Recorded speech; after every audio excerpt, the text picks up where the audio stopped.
Selamünaleyküm arkadaşlar. Bu akşam bir afet üstümüze geldi. Hayvanlarımız içine kurtlar girdi. Bayağı zayiatımız var. Yaralımız çok.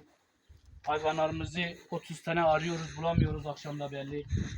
Arkadaşlardan ricam arayıp da bulan arkadaşlarımız bize ulaşabilir.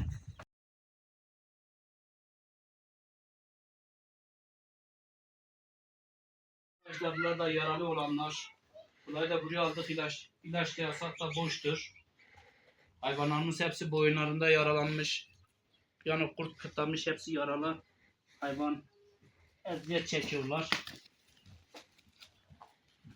Hepsi yaralıdır hayvanlarımız. Aynı bu şekilde bayağı talebimiz vardır.